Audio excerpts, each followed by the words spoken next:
Please stand for the Pledge of Allegiance. I pledge allegiance to the flag of the United States of America and to the republic for which it stands, one nation, under God, indivisible, with liberty and justice for all.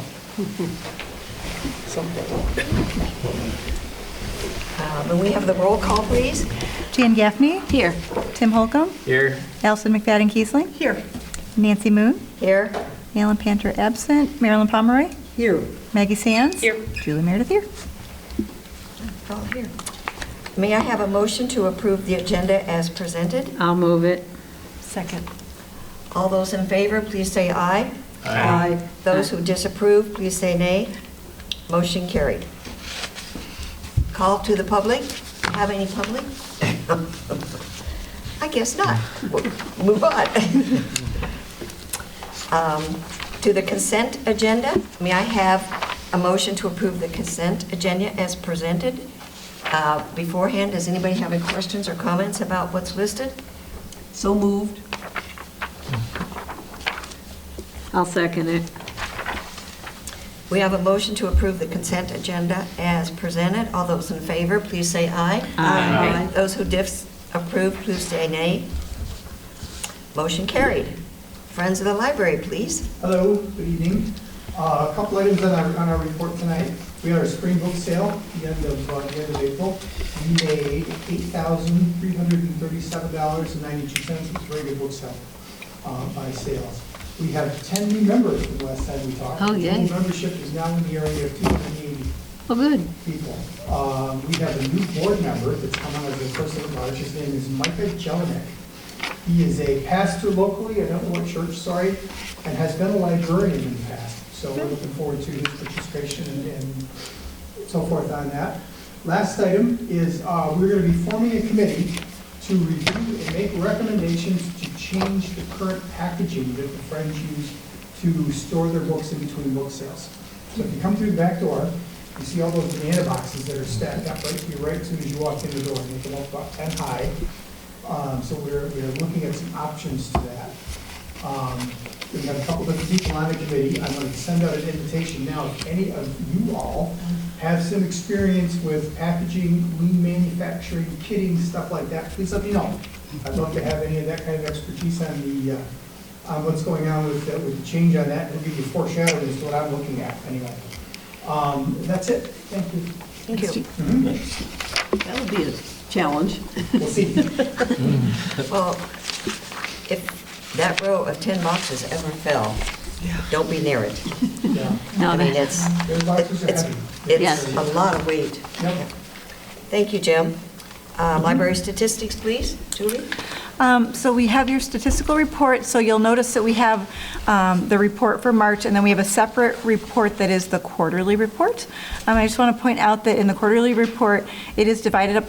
So you have two shades of blue that are for January for 2024 and 2025, and then two shades of orange that are for February 2024 and 2025, and then two shades of green for March of 2024 and 2025. So you can see the changes over time and comparing them quarter by quarter, or month by month within the quarter. Or in some cases, very little change. Or sometimes very little change, yeah. Yep.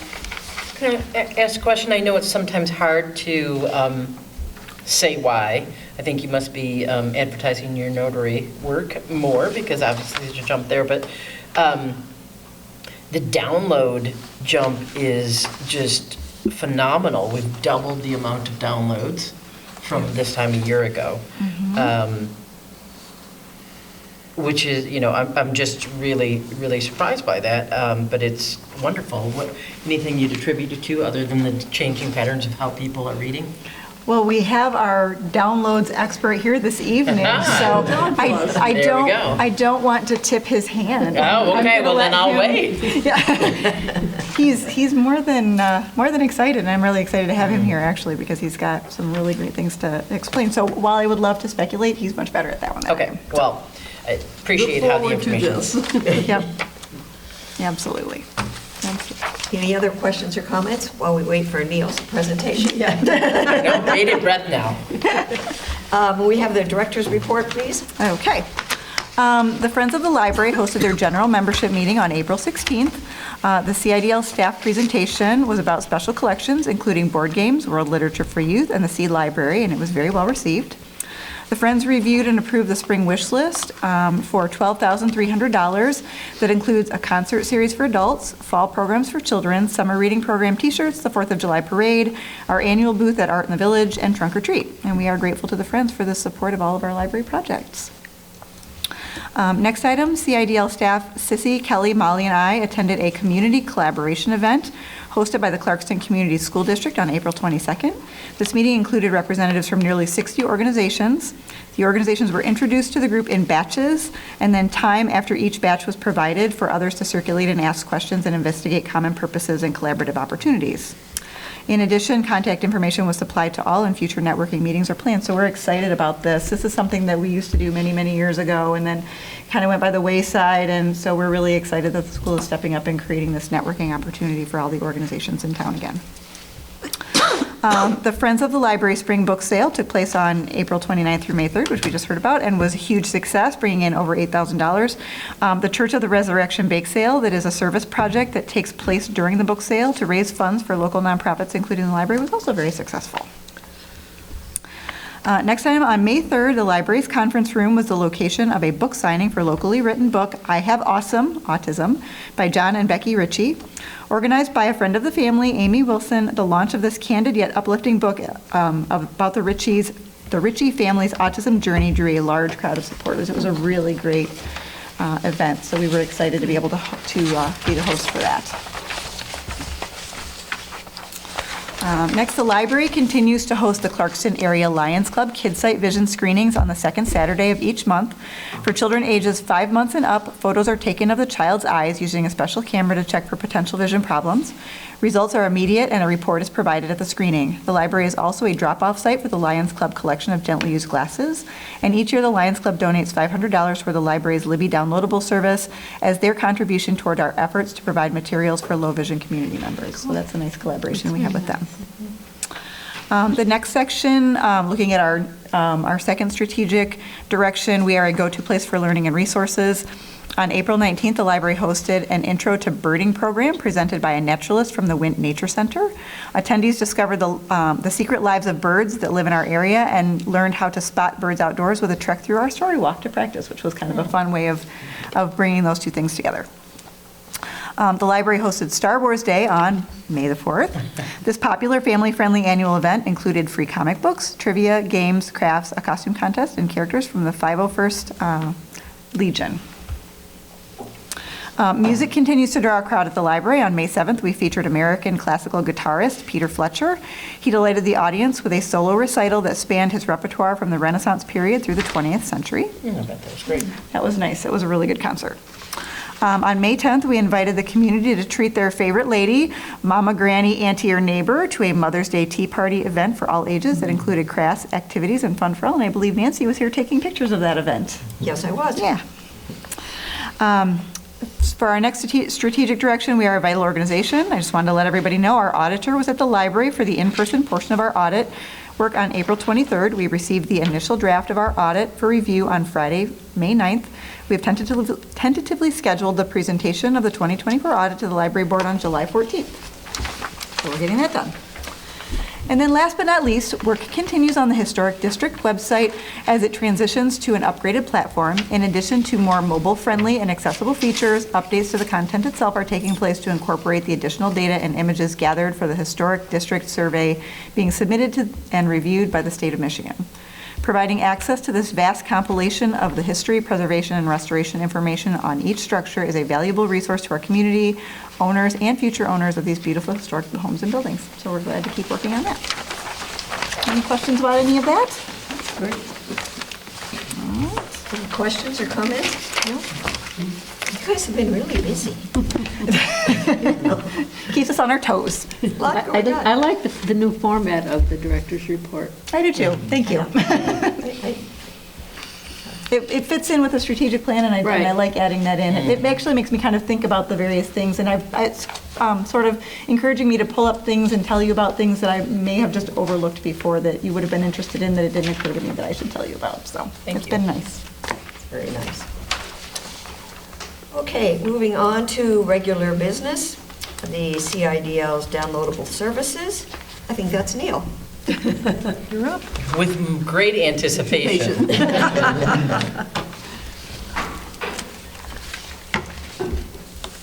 Hello, everybody. Hello. All right, so my name is Neil Parr. I'm the Innovations Librarian here at CIDL. Today, we're going to talk about downloadables. And to start, I want to go over two of our largest services that we offer. So Libby, which is offered by Overdrive. It's an excellent service that provides access to ebooks and audiobooks, magazines, comics, other digital reading materials. Then there's Hoopla, which expands on these offerings, including TV series, movies, and other visual media. We also offer access to services such as Canopy and Comics Plus. We're not going to focus too much on those today, though. We're going to focus more on these two main foundational services that the library offers. So, if you've noticed an increase in our download numbers, you are not alone. Digital borrowing continues to grow steadily each year. More patrons are using these services, and demand really shows no signs of slowing down. Libby accounts for the majority of our users, with ebooks being the most in demand. Hoopla, meanwhile, is primarily used for audiobooks. So these are the numbers from 2024 compiled. Hoopla total downloads are over 24,000, while the total audiobooks borrowed is around 16,000. So a little more than half of the downloads through Hoopla are audiobooks. And then we have Libby, which has over 68,000 total downloads. And out of those 68,000 total downloads, 28,000 of them, a little more than 28,000 were audiobooks. So ebooks kind of dominated the space more with Libby than Hoopla. Hoopla was more audiobook driven.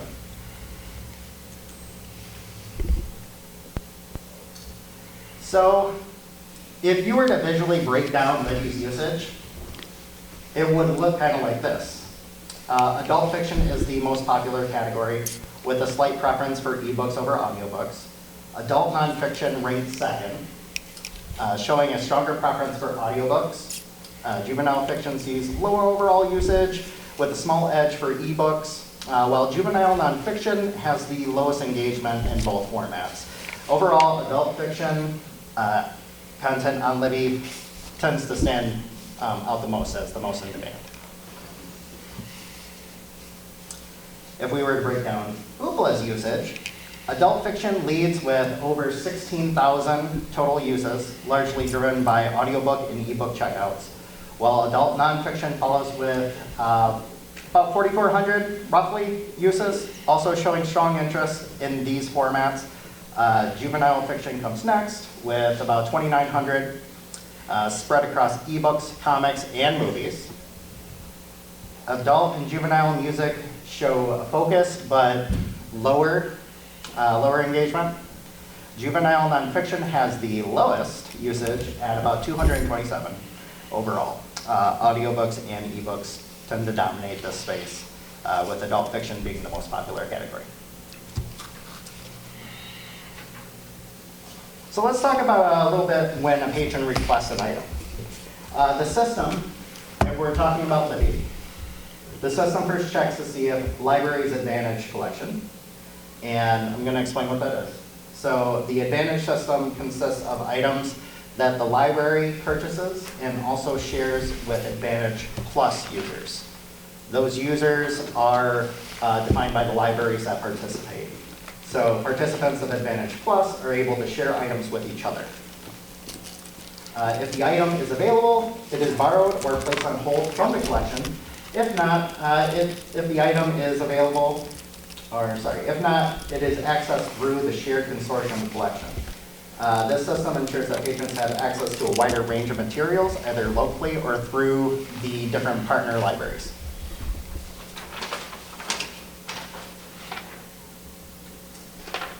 So let's go over the different models that Libby offers.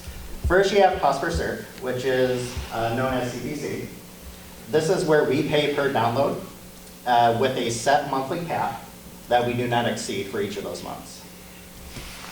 Next, you have metered access, which are items that we lease for a limited time or a number of circulations. Then you have concurrent users, which we pay for a set number of simultaneous downloads that users can use simultaneously. And then we have one copy, one user, which we purchase an item outright and only one patron can access it at a time.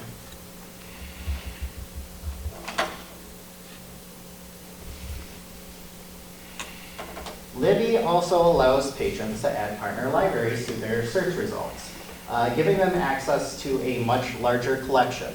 So a user with all of the added, I know the text is really small here, but all those different partners, with all those added, you get over 100 different checkouts, and you also get to place more than 50 holds on each account.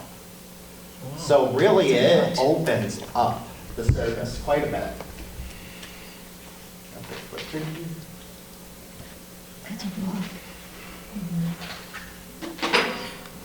While you're taking a drink, can I ask a question about circulation? Certainly. Was our total circulation statistics we mentioned earlier, does that include the downloads? No. Those Okay. are separate. Independent. Thank you. I asked if the circulation numbers in our library statistics were independent or inclusive of downloads, and it's independent of. Okay. So if you want total circulations, then you would need to add those two numbers together. And we Which I don't. think is actually a relevant number to also pay attention to, just watching the fluctuation. Absolutely, yep. All right, next we have Hoopla. All right, so Hoopla differs from Libby in the matter that we only really have one model that we participate with, and that's cost per serve. They do offer other models, but the reason that we don't use those other models is because relying only on CBC with Hoopla allows us to market it as an always available service. So all the items on Hoopla are always instantly checkoutable. They can borrow them at any time. If we were to engage in those other markets, basically we couldn't advertise it as such.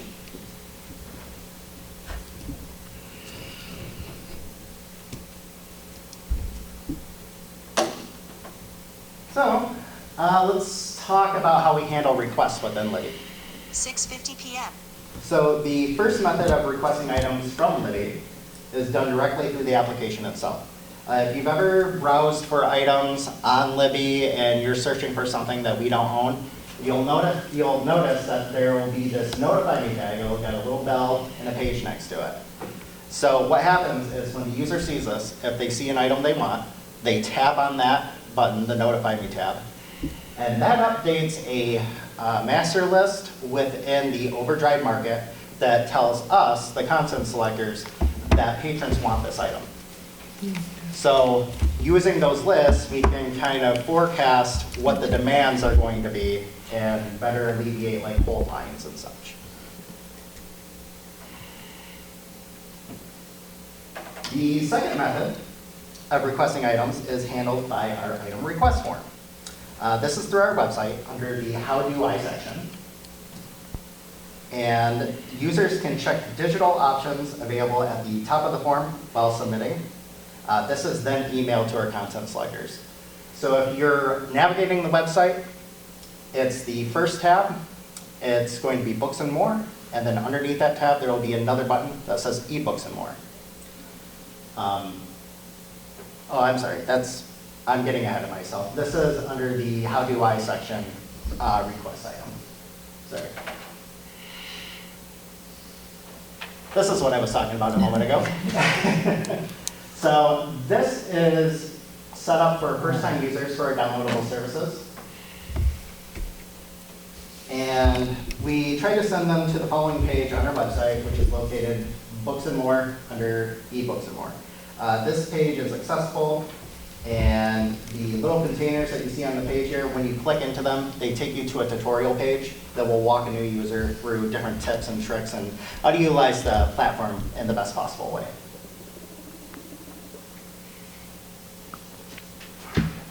I know, Neil, I know you're Yeah. not talking about Canopy or the Comics Plus today, but in a one-sentence synopsis on those different services, can you tell us how they Sure. are distinctive? Sure. So Canopy, we use, it's similar to a CPC model. So it houses documentaries and audiovisual material for patrons to access. And when those documentaries, audiovisual materials are viewed, it gets tracked. We, have a charge for that item that is viewed. And so we pay for that monthly on a per month basis.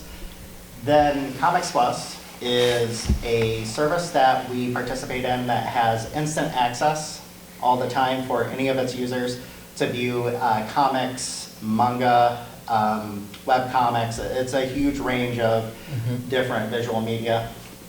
Not necessarily video, but visual. Yep. And that's paid at a flat rate Okay. for the year.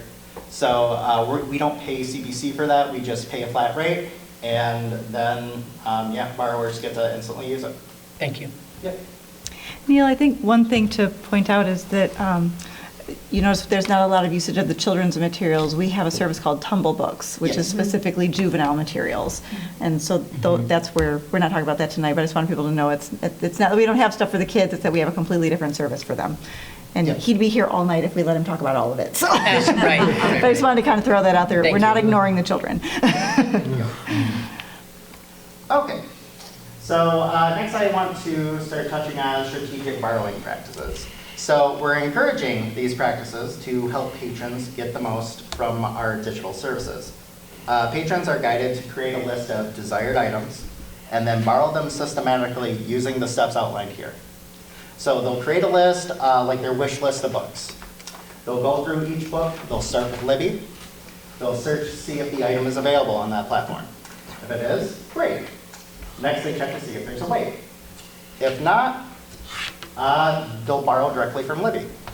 If there is a wait, then they'll weigh their options and choices. If it's like a small or a slight wait, then they could still go the Libby route, place it on hold using their holds. Or if it's an item that has a much higher demand, let's say like 90 weeks out, go with Hoopla. So this allows them to use both of those services in unison and get the most out of both services.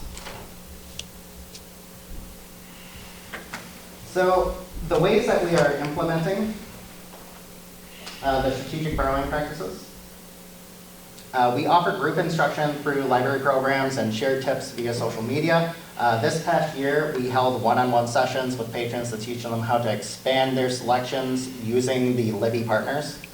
We're expanding that idea this year to help educate patrons on the whole strategic borrowing aspect of their usage. In addition, our summer campaign, which we will be engaging in post-May, is going to include public service announcements and educational videos to help patrons adopt these practices. And on to the budget. So, the budget is divided into 7 categories, 4 of which are flexible and adjusted quarterly based on the previous 12 months' averages. This larger budget structure allows us to reallocate funds as needed, and the final category serves as a buffer to maintain service quality throughout the year. So with the yearly increase of costs with Hoopla, the best way to stabilize these costs is by educating patrons on strategic borrowing practices and how to best utilize these 2 services in unison. So it's good for the user and good for us. Yes, exactly. I like that. Have any questions?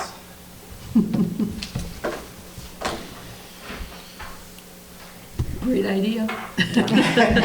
So Neil. I'm the group that needs more instruction. So am I. Aye. Neil, if you, as you talk to other librarians and that are innovation librarian, how are you looking at what you will need to do or we need to adjust in the next 3 to 5 years? What's the common thought on how This is going. people's patterns will change, top out, or other services? Sure.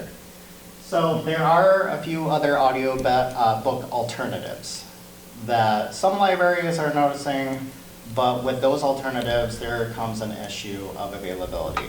The content that's available on those platforms, they're not as sought after, not as popular as what's being offered through Hoopla.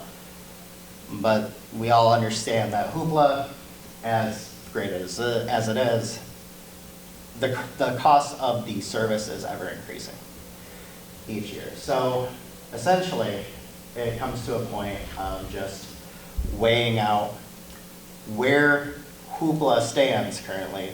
How can we best take advantage of their service without spending too much money on it in the long run? So we try to shore that up by utilizing Overdrive. And that's kind of where we're hoping to build those practices with the strategic borrowing, is that people don't rely on Hoopla, that it becomes a secondary and alternative option. So there are options to set within Hoopla to restrict borrowing. You can do it by the budget. You can do it by the cost of the item. You can break it all down by day per day usage. We've been trying to not pigeonhole the patron to those options because it limits severely what they can and cannot take out. We'd rather advocate for the availability for the items. So it's just a matter of adjusting and seeing where prices are going. Thank you. Well, there's been quite an increase, I just think as a, strategic, part of the strategic plan as we think about where our spending is and how it goes. I am not for taking away physical books. If you saw anything in my house, you would realize I really love every time I come to a meeting, I have to get some books. However, if that's what our patrons want too, we have to think about that. I mean, I'm one of the people who uses Hoopla as an audio. So what ends up happening is sometimes, especially with indie authors, is that Hoopla can get those as audiobooks and Libby cannot, because they're in Kindle Unlimited. So or they're in their service. So I've noticed that a lot of the books that I like to listen to are only in Hoopla. They're not in Libby at all.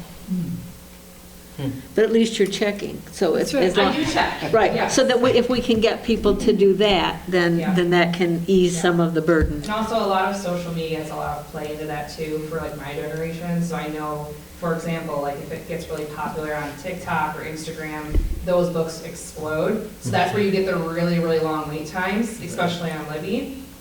And you might not have that as much on Hoopla. So those are the books I tend to try to get through Hoopla. And then I put other stuff on hold to read the other one. So again, that's like what he was saying. So teaching people how to kind of do that and have those like long lists. Because we all know everyone's TBR is like super long. And there's also something to be said about the way that Overdrive sets up the markets with new releases. Say you have a popular item, one that comes to mind, Onyx Storm, super popular. Yes. We had like 30 holds even before the item came out, just within our system. So, to be preemptive, I went on to Overdrive Marketplace, and I took advantage of a concurrent plan system with them instead of a one copy, one user or metered access, where somebody would only get access to that item one patron at a time. We had 100 concurrent possible checkouts at one single moment, which immediately freed up the hold lines. They're not going to Hoopla to borrow the item to spend $3.99 on an audiobook that they can get for a much lower margin. How often do you get that information to be able to make that strategic choice? There's a pretty close, tight network of people within, I'd say like Jim Fleury is a big proponent of it within TLN. He sends out emails constantly about different hold lists and what things are popular, where the market is trending at the time, where libraries are purchasing. So we get a pretty good idea of where people are going to be going before they get there. Wonderful. That's good. That's wonderful. From, generally speaking, because obviously you said something about, it's instant here with ebooks. When a new book is published out on the market, What's the lag time between when it's published and if it's one we do indeed want to own, that we get the physical copy?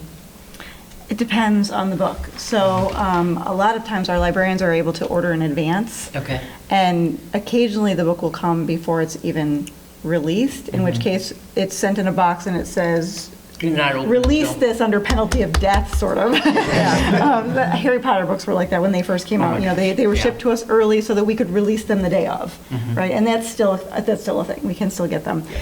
It was another thing for a long time where the book would come out first and the audiobook would come out later, and now those are being simultaneously released. And so there's, obviously the publishers are being a lot more cognizant of users and what they're looking for and whatever. And the same thing with the e-content as well.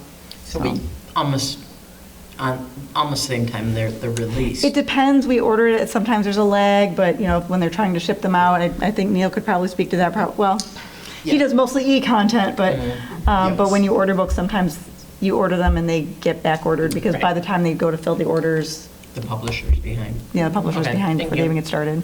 Yep, yep. And with the e-content, we tend to wait 30 days before the release date to place any orders, and that's when the emails start kind of coming in as to where the popularity lies. Okay. Yep. You see the trends. Thank you. Yep, you're welcome. Anybody else? Thank you, Neil. Yes. You are definitely staying on top of this. We very much appreciate that. No, I appreciate And you now see why I wanted him to come in and do this. An education we all right now. need. No, and I like that. I like hearing about the different things. I think we should try to maybe do that a little more often. Yeah. Have staff come in and teach us about their specialty because, Yes, and then let us know when the next class is going to be, so we can get the in-depth. yes, for those of us who might be a little challenged in that Yes, respect. I took notes. Good for you. And if anybody has any questions, my email address is there. Feel free to contact me, let me know. Okay. I would love to talk at length about this with you, so just give me a heads up. Thank you, Neil. You did an excellent job making it just the right amount of effort. That's right. It is easy to find at the library. Leave us wanting more.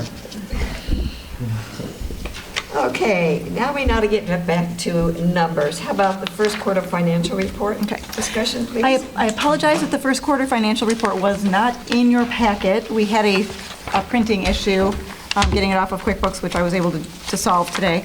QuickBooks. I know. So it is before you. I had looked at it and knew there wasn't really anything troubling to report. It's the first quarter, so we're pretty good at keeping things on course, especially for the first quarter.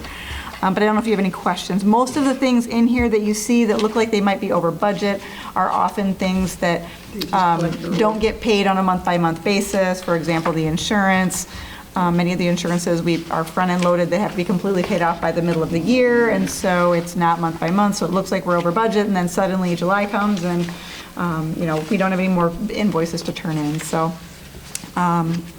there are a couple of things in terms of staff costs, some health insurance things and things like that, but those, we never balance those out until the end of the year because staff can come and go. Some of these things were changes based on changes in age, which I may not have realized I needed to work into premium changes. So I don't know what the premium changes are based on age. And insurances and things like that are age rated. So there are a few of those in there. Without saying too much, we had some milestone birthdays this year. I have one question. Do we have any resolution with the Independence Township? So they have sent over, we're still working it out through the audit. So they just sent over the final piece for the auditor today. It's looking like it might be abatements that we were not notified about, but I'm still working that out. Okay. So, yeah, tax abatements.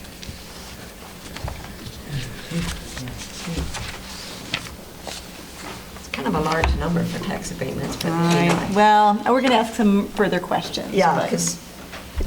But all the calculations were correct, so, but I think there's information that was not, that we Just didn't weren't get. informed. Yeah, that we weren't Okay. informed about, yeah. Anyone else have any questions on the budget? Okay, thank you. And now we're on to investments. Okay, so I talked to Kevin, and the thing that you had said last month is that you would like him to come for a presentation. And he sort of said yes. He said he didn't really want to come for an evening presentation. He's perfectly happy to do an in-person meeting. And he gave me some dates. He suggested it would be nice if a few of you wanted to come, that he would come and he would talk about Public Act 20. He would talk about risk and timing and investment structures, and he would love to do that with a small group, less than a quorum, so up to 3. If you wanted to do more than that, then we would need to publish that as a public meeting. So this looks more like a workshop. Yeah, he suggested that that would probably be better than him coming for an actual meeting. We knew we wanted something in person as opposed to Zoom. Yes. So in person during the day. He gave me some dates, if you wanted to think about dates.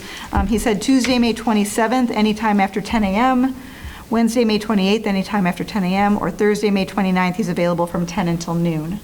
So, and he would come right here to the library if a couple of you would like to meet with him. I don't have any availability at that time. No? Okay. Do you have other weeks that you might want me to inquire about? Because he just threw these out as possible.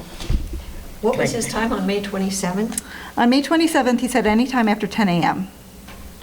These were just the first available, but if we wanted to go a little bit further out, if you wanted to throw me some dates, I can negotiate with him and see if we can find a date that would work for people, depending on who would like to be there.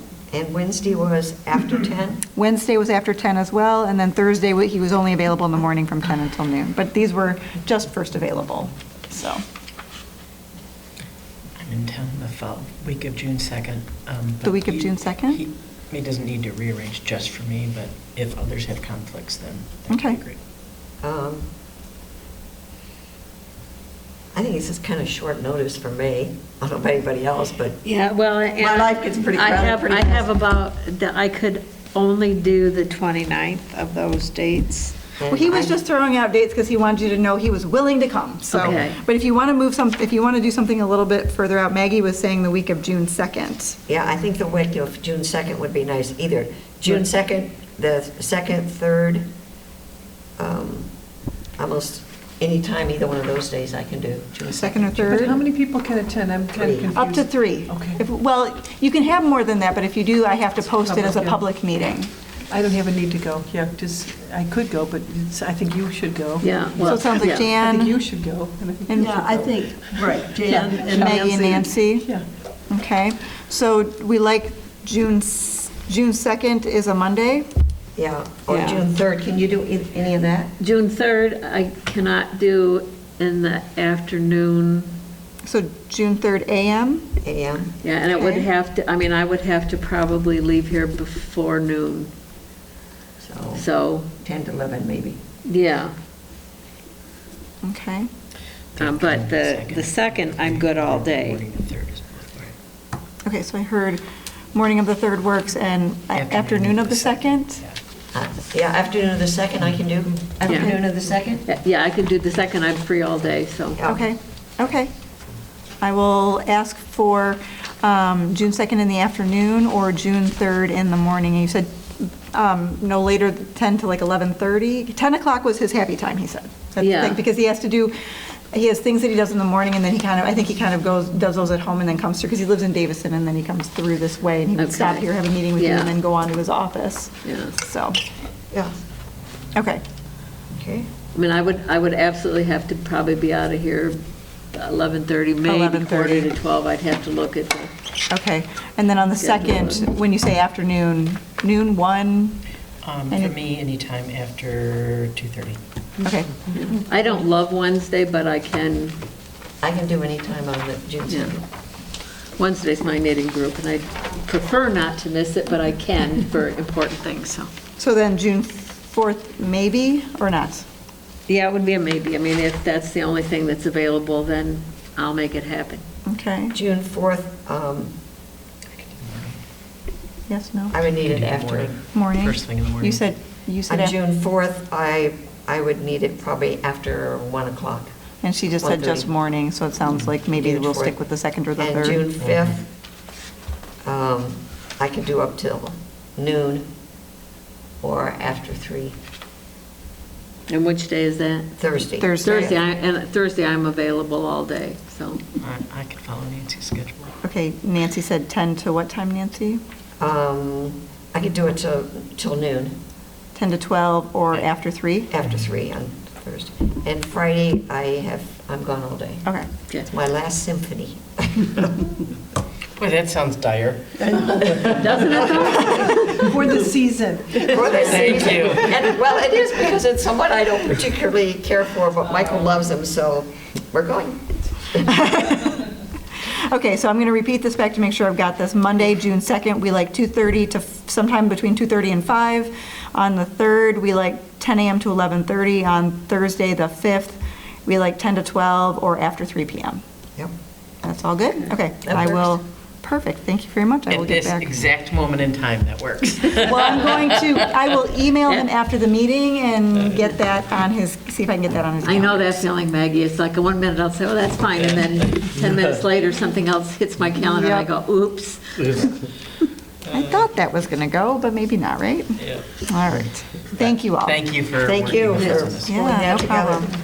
I'm sorry I couldn't convince him to come to a meeting. Oh, but That's all right. I kind of figured he wouldn't, so it was worth asking. Well, that's all right, 3 of us He was can- all about in person, though. He liked the idea of doing in person, so that was good. The 3 of us can come up with enough questions, so that'll be fine. Right. All right. Now, we've got a discussion of IMLS and the board response. Okay. So on March 14th, 2025, President Trump signed an executive order seeking to dismantle the Institute for Museum and Library Services, known as IMLS. While this does not have direct immediate effect on the Clarkston Independence District Library because our library funding comes primarily from local property tax, the statewide services, such as MELCAT, that our library relies upon to serve our community are at risk.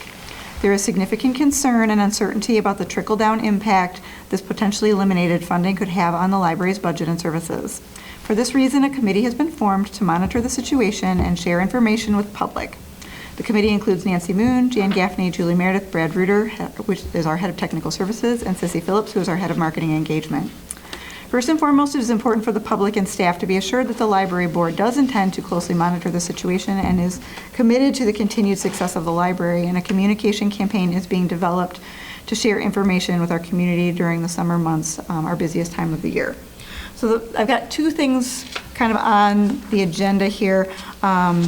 Nancy worked with others on developing a memo, Nancy and Jan, and I believe Maggie weighed in as Maggie. well, Yeah. creating a memo to send to the staff to sort of reassure everyone, because this is really an uncertain time. We have people worried that if IMLS is eliminated, the library's going to go away, they're going to lose their jobs. I'm doing my best to reassure them, but they would love to hear from you all. It's a good letter. Yes. What's that? It's a good letter. Jan and Nancy Good and letter. Maggie. And Maggie. Yes. A lot of it's. I just made sure that they had the data that they needed. They wrote the letter. I do also have a short presentation to just kind of clarify some of the things that I mentioned, or that I passed out at the last meeting, that I think will be helpful. And I've got a few other little things in your packet and some handouts for you. So let's do that. And that might help in terms of talking about some of these other things.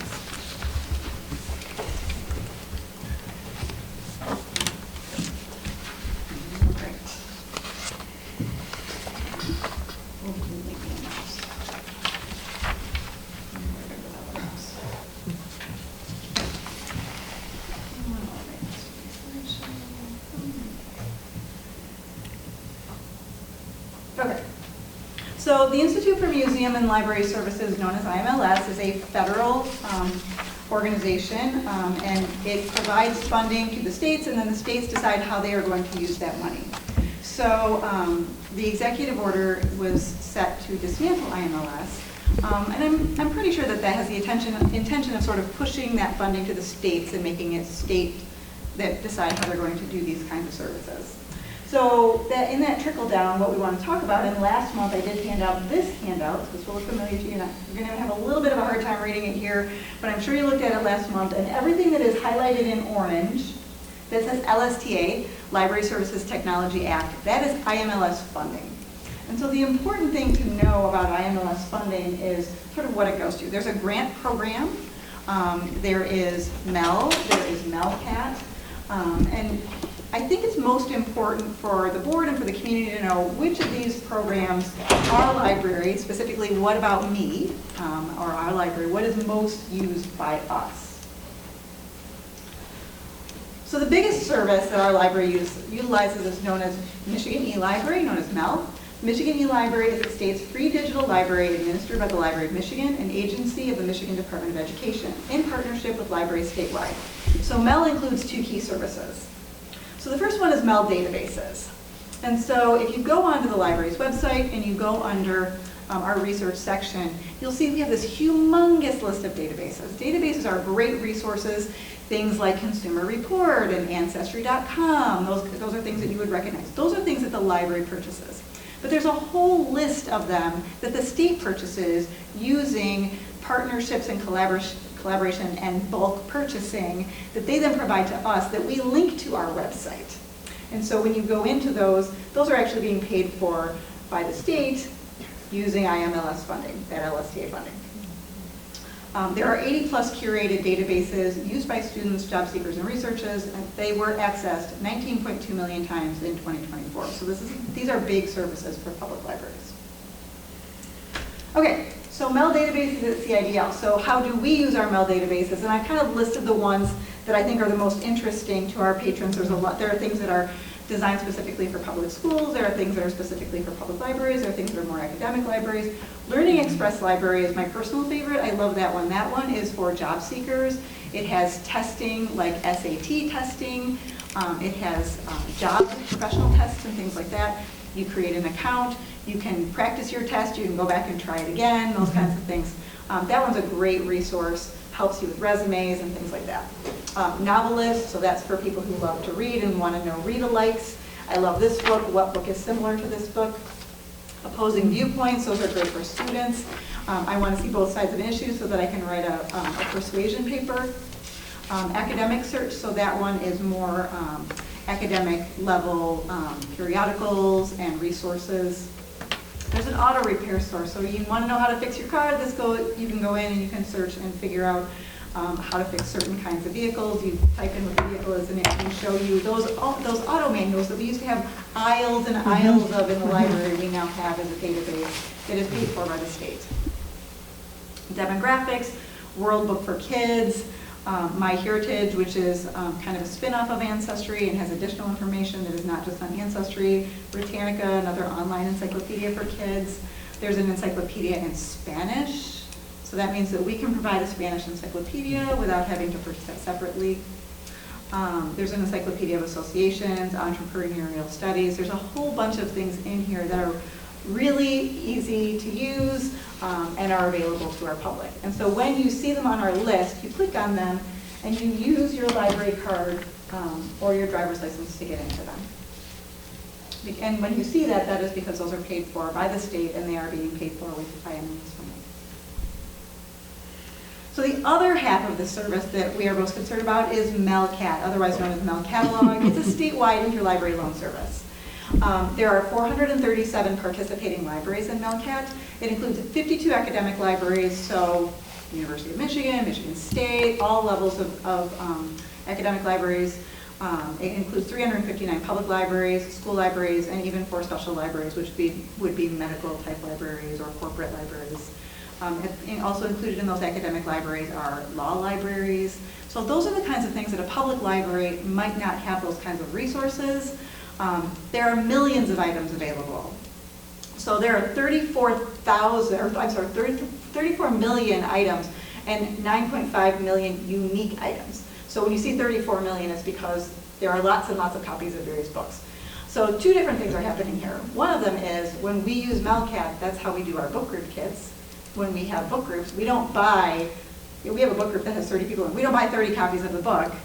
We buy the few copies that we need, and then we use MELCAT to fill in. And the same thing for the unique items. And I'm going to tell a little story from when I was a Frontlines librarian. There was a gentleman in the community who was a food scientist. And when he retired, that was a really hard transition for him. And he would come in wanting to read academic level food, resource information, okay, way above what our library is going to have on our shelves. I mean, I showed him what we had, and he just kind of, that's not what I need.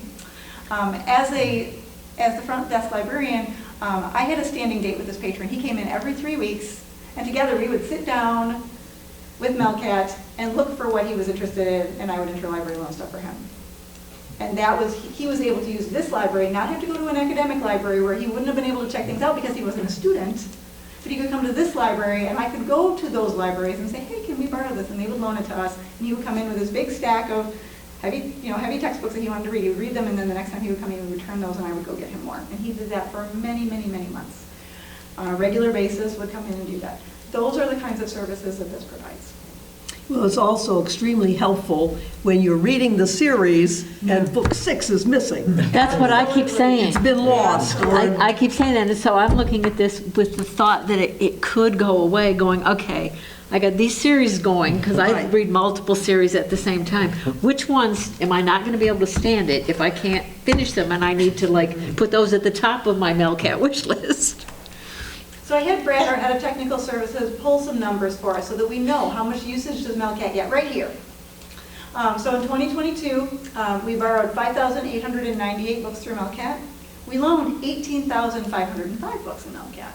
We have a lot of unique items in our collection, and they go back and forth. In 2023, we borrowed 6,589, and we loaned out 18,952. Between 2023 and 2024, Brad said, I think we need to do a little bit of balancing. And so he contacted Mel and said, hey, we're loaning a lot more than what we're borrowing. And so they did a 6-month study on our library and did some checking into balancing those things out. And late in 2024, they started that process of implementing the changes that they made to that algorithm. So that will be a little bit more balanced, just so that you're aware of that. Presumably, those books are elsewhere in the system. Right. They just appreciated our Right. availability. So, Yep, okay, terrific. absolutely. But one of the other things is that we actually do have several things that are unique. Such as? Such as our DVD collection is pretty good in terms of movies and things like that, and not all libraries are willing to loan those things. The rule about Melcat is that you cannot borrow anything that you're not willing to loan. So we loan our DVDs because we want to borrow our DVDs. We want our patrons to be able to get the things that we don't have. Some libraries that have smaller collections don't really want it. They'll say, well, we're not going to loan this type of item. And so when that happens, that's when we are seen as having unique items. So some of the bigger libraries that are willing to loan those things get hit more frequently because we have those unique things. And the average patron, how did they know that they can do it? And do they come up and ask you, do you have this book in? And we then kind of assist them to the service? So there's 2 different ways it happens. The first one is they call us up, or they come in and they say, hey, do you have this book? And if the answer is no, the first thing we say to them is, would you like us to borrow it for you from another library? Okay. And we go through that process. After you've done this a time or 2, people realize that they can sit at home in their bunny slippers. Yeah, we can do it on the computer. Look on Melcat themselves and order them. Don't even have to talk to us. They just Right. come in and pick them up. And so we have a number of patrons. Yeah. Yes. Maybe with or without bunny slippers, I won't judge, but that do this completely on their own. Great. In the middle of the night or whatever time is happy for them. Great. The interesting thing that I thought you'd like to know is that if we had purchased in 2024 the 6,311 items that we borrowed for our patrons in 2024, and the average cost of an item is about $15, $94,665 we have saved by using this service. So actually, this is a very good use of taxpayer money. It's a very good use of taxpayer money. Yes. And the interesting thing, and this is something that not everybody knows, this is one of those behind-the-scene things that when we tell people, they're like, really? So we have a delivery service. Years ago, we used to use the mail, USPS, in order to deliver books back and forth. And I'll tell you, that was a little bit slower process. But now we have trucks that go through. Now, locally, through the library network, we have trucks that just do ours. But to get them into the system, we use the RIDES program, that is a state-supported program. And they use vehicles that also transport medical supplies, including potentially organs and other sorts of things. So it's a really interesting process that we're using RIDES to do that. But collaboratively speaking, they're all over the state. And they haul our books around too, so. So the value of MEL saves schools, libraries, and residents millions by providing shared access to 34 million resources, career certifications, and academic databases. Services that would cost 5 to 10 times more if purchased independently. By leveraging bulk purchasing power and statewide partnerships, MEL provides these resources at fractions of individual costs. And for less than 77 cents per resident annually, MEL ensures all Michiganders have 365, 24/7 access to this vast collection of resources. It's a beautiful thing. And then there are so many stories, and I won't even read them to you, but there are so many stories about people who love MEL and why they love MEL that have been shared. Any questions about MEL or MELCAT? What are we paying on an annual basis for that service right now, for moving the books around for We're us? moving the books around, so we pay TLN about $3,000 a year, and we get delivery by truck twice a week. Yep. Wow. Yeah. Yeah. And that's because it's a subsidized service by the state of Michigan, and they do use LST funding, IMLS funding for that. So that cost could go up if we have some of these issues. So here's what we anticipate the state will do. If the federal government is not sending that money, the state will be looking at this list of stuff that they're using, this list at the front, all the orange highlighted things, and they will start rearranging things around. They will also look at the state budget and ask for more. But there are a lot of things being cut right now, and so that's a little troubling to us because, of course, you know, everybody's going to have their hand out saying, help, we need more money to fund. So I suspect what will happen is they will be looking at these services, which are the most important. The total amount of money that is at stake here is this number here at the bottom, this almost 4.8 million that we're concerned about. So, which in the big picture is, from a federal standpoint, is a small number. To us, it's huge. So, okay. Anyone have any more questions or comments? It's How a would wait- they wait like and see determine the game. hierarchy of like what's most important? It seems, is Well, that it depends like, on which who. So Right. if you're talking about the Library of Michigan itself, they know which things we're most concerned about. Okay. Librarians are surprisingly vocal for being quiet experts about what it is we need and what it is we want. I suspect the first thing that will be cut is the entire grant program, which is a great program, but they're going to put all of their eggs in the basket that is serving the most people, which is most likely MEL and MELCAT. Right. Yeah. As opposed to those services that are maybe just hitting a certain number of specific libraries. I saw on one of the previous slides too, one of the library categories was display only. Do you know what that signifies or what? You know what, I probably should have asked Brad which one that was, and he probably could have told me, but I was just curious what that might be. yeah, I'm not sure. I can find out and let you know. Display only.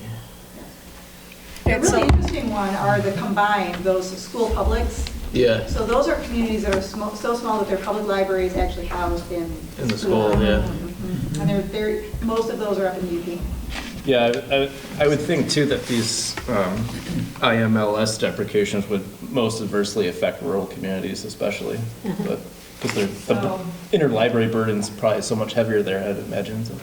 For Google, it's a Yeah. library that you go to look at it within the library, you don't check it out. So it's more like Oh. reference materials. So my question is what exactly they're interlibrary loaning per se? Correct. They So must they have might have something. some items that they would check out, but not most of it. They might let it come to I'll be honest, because that would be a specific thing that would more likely be something that an academic library would do, but it might be one of those things where you could have it requested, brought to a special library where you could then go in and handle it, see it in the library, but they wouldn't check it out to you. So- Julie, I know that our website cannot in any way be involved in advocacy, but I wonder if there is a place for information for the public to learn about what MELCAT or what MEL does for us in general. Absolutely. And, kind of just giving them information. Yep. Our residents may or may not choose to be active on their own, but at least giving them information because they could be affected by loss of the funding for the library. Absolutely. Yeah, So- almost, go ahead. I was just gonna say something almost like the snapshot that we have that's specific to us, and its direct material impact on CIDL would be so cool. You guys segue so well. Thank you so much. You're the smartest board ever. Okay, so the thing that I wanted to talk about next, I want to kind of get you prepped for this.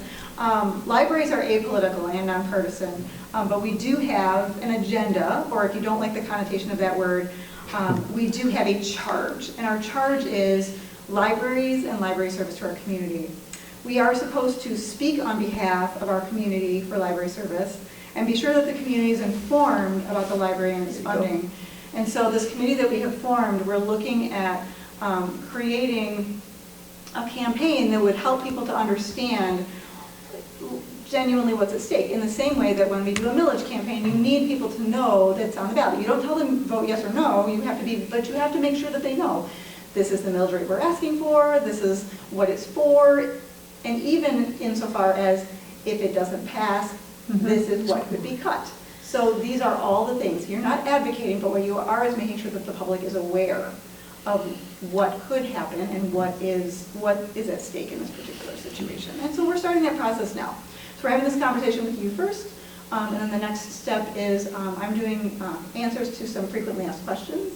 So based on this information that I've given you tonight, we're going to have a page on our website. That will make it easy for us to update because some of these things are changing really quickly. I've given you some articles to look at. The first article is that there is, that the executive order said that IMLS should not exist. But then there's judiciary looking at it and saying, whoa, not yet. We've got to have some conversations about this. And the same thing with the Librarian of Congress was just fired on Friday as well. So there's some things going on right now that are concerning to libraries and the library profession in general. And while we don't want to give too many opinions, we do need people to know that those things are concerning. Yes? I'm not in the meeting, so I'm sorry. No, that's okay. But you also have friends in the library, Absolutely. which we would very much like to help you with preparing presentations. You have a great social media person, right? Yeah. To do stuff like that, or if we want to have organize different presentations, you could do it under Friends of the Library. Absolutely. Rather than make it look like the library is advocating for this stuff. Yeah. And we can also, stress it more. Because Jim, that's what friends are for. Beautifully put. Yes. We need to keep that in mind when we're putting all of this together. That's excellent. The irony of all of this is that in 2025, we were supposed to be celebrating the 20th anniversary of Mel. And ironically, it is in danger at the moment. And so what we would like to do is continue to celebrate it. And what our committee has decided is, yes, we are going to celebrate it, but what we're thinking is creating a bookmark that is two-sided, one that celebrates it, and on the other side says, please be aware of this information, and having QR codes that will lead you to this information site that shows you what the concerns are so that you know that funding is crucial. And that we are working really hard to figure out how to fill that gap if that funding does disappear. Great. Okay. Okay. Thank Any other you. questions? Thank you, Jim, for the offer. I mean, we will take you up on it. Yes. Absolutely, Yeah. absolutely. Okay. This email to the staff was step one of that process to make the staff feel comfortable that we are looking at it as a group, as the board, and we're staying on top of it. So we need a motion to approve this memo to the staff. So Second. we have a motion that's been made and seconded to approve the memo to the staff of the Clarkston Independence District Library from the Board of Trustees as presented. All those in favor, please say aye. Aye. Anyone who disapproves, please say nay. Motion carried. Julie, now, did you want us to sign this? How would you like to move this forward? I would love it if you would all hand sign it. I think that would make it special for them if we pass it down the line and everybody signed a copy of it. I have, the one that I have is actually on letterhead. Okay. Perfect. We'll sign Want that. to pass it down? Sure. Everybody pick there's a space at the bottom Pass it there. down, you can There's do it plenty of room to sign at the bottom if you all would like to sign. Start at the top. And Alan's not here, but I can catch him at another, Yeah, maybe we can catch Alan later. Yeah. We really appreciate that, and then we can get that sent out. And hoping to have more information available. I believe we were talking about June, kind of in that calendar we put together to yep. start rolling out some of the other information. With everything else that the staff was doing, this is just adding on to it, so, yeah. June, July, and August are our busiest times of the year, so it's just a nice time for us to be promoting Mel and Melcat and reminding everybody what a great service it is. So the timing is okay. Okay. Okay, anything else? Actually, I have a question that's sort of related to Melcat. Reciprocal agreements with other libraries. Yes. Which libraries do we have reciprocal agreements with? Okay, so we are a member of the Library Network, and so we have reciprocity with all of the members of the Library Network. So that's Wayne and Oakland County. There's like 60 libraries. So that's TNL. TLN. TLN. TLN. Yeah. The only one that we have reciprocity with that is not part of TLN, TLN is not exactly geographic, it's mostly geographic. But the Troy Public Library is in the middle of TLN geographically, but they are part of SLC, the Suburban Library Cooperative, which is part of Macomb County. And so we have a separate reciprocal borrowing agreement just with the Troy Public Library. So we do have reciprocity with them, but it's just not through TLN. Okay, but that includes Waterford, right? It includes Waterford, it includes, the ones that are closest to us would be Orion, Brandon, Springfield, Waterford, Auburn Hills, all of those are included. Okay. Yeah. Okay. Thank you. Any other questions, comments? May I have a motion to adjourn? So moved. Second. You've had a motion to adjourn. All those in favor, please say aye. Aye. Those who want to stay and talk longer, please say nay. Meeting adjourned at, what is that? 7:40. 7:39 or 7:39, 7:40? Depends on where we're sitting. Yeah.